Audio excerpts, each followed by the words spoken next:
Queensland are in a position where they have to win State of Origin Game 3 on Wednesday up in Brisbane after falling to an embarrassing 34-0 deficit at half-time in Game 2 and going on to lose the game 38 points to 18. It was a result that absolutely nobody saw coming, and one where remarkably the Queensland side seemed to not really show up for their maroon jersey. That's unforgivable north of the border.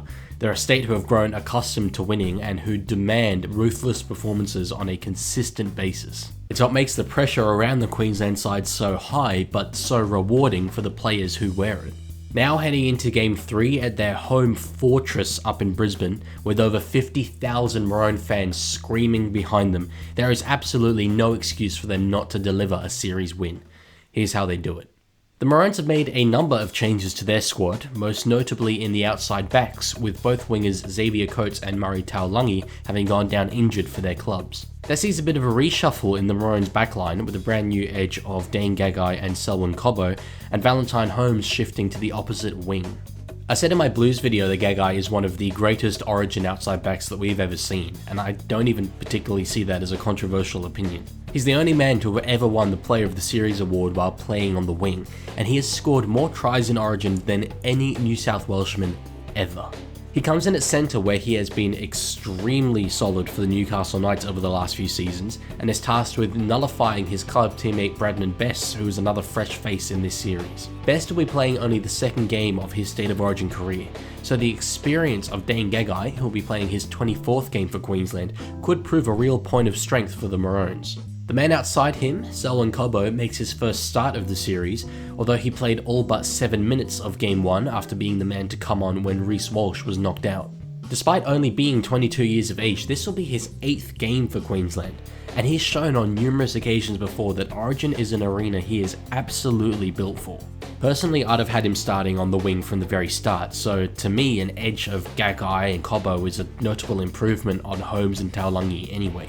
Holmes makes the shift over to the right wing, which gives me some aerial concerns around his matchup with Zach Lomax, but does allow Queensland to benefit from his very strong kick return meters, which have been probably the best aspect of his game this season.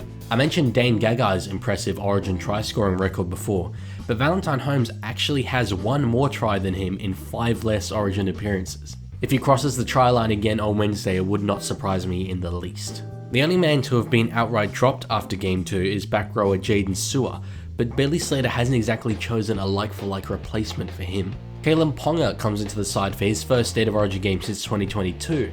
He's been named on the bench, which is a role that he has played in Origin before. In fact, it was his debut, a debut which Andrew Johns labelled the best debut in Origin history. The thought of him on the field at the same time as Reece Walsh is an incredibly scary prospect for New South Wales fans. If Billy Slater can get the balance of playmaking right, which evidently he is backing himself to be able to do, then the attacking weaponry available to the Maroons will be absolutely insane.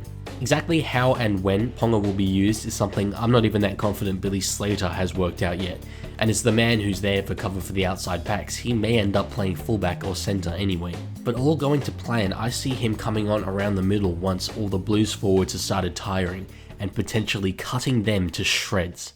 Now, it is true that Queensland are always buoyed by the Brisbane crowd, winning 75% of their games at that venue and not losing at a side of there since 2005. But if Queensland show up with much the same approach as they did in Game 2, expecting the crowd to prove the difference, they're in for a rude awakening. I'll admit that they turned momentum around in the second half, but it was clear that New South Wales felt that the job was done and weren't going at 100% like they had been at the start of the game. You don't win games being down 34-0 at halftime, so the first half stats are what I'm most concerned about. In the first 40, the Maroons had only 30% possession. Once the Blues scored a try, it was super easy for them to march straight back up the field, camp down on Queensland's end and set up to score another. Defensively speaking, they just couldn't match New South Wales' intensity, which led to the remarkable stat of them missing 25 first half tackles compared to the Blues' 3. Not to mention that Queensland ran for just over a third of the first half meters that New South Wales did. Yeah, you heard that right, just over a third. It is very difficult to wrestle back momentum in modern rugby league, but being able to do that when their backs are up against the wall is something that Queensland pride themselves on. Just being able to grit the teeth and power on through when the Blues are on a roll. But possibly that's just a sign of Queensland having had that second chance when the Blues didn't.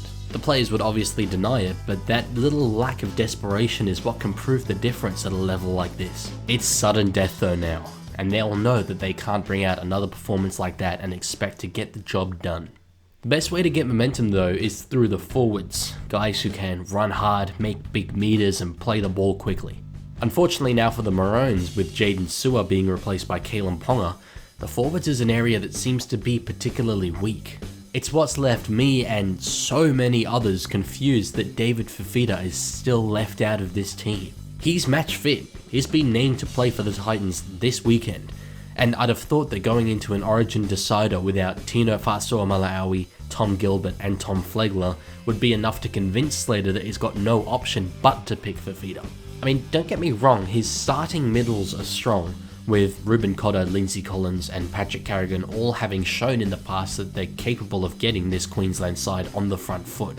But back rowers Kurt Cawell and Jeremiah Nane aren't known for that, averaging 64 and 86 running meters for their clubs this season. Then the only forward rotation that they've got on the bench is Felice Kaufusi and Mo Fotuaika. Kaufusi is very good defensively, but again he's only averaging 92 meters for his club. That leaves huge pressure on Fotuaika, who is probably more the type of forward that they need, but he can't do it all by himself. That means Queensland are taking a gamble that their X-Factor guys in Walsh, Cobbo, Hammer, Ponga and Grant will be able to get them out of trouble when needed.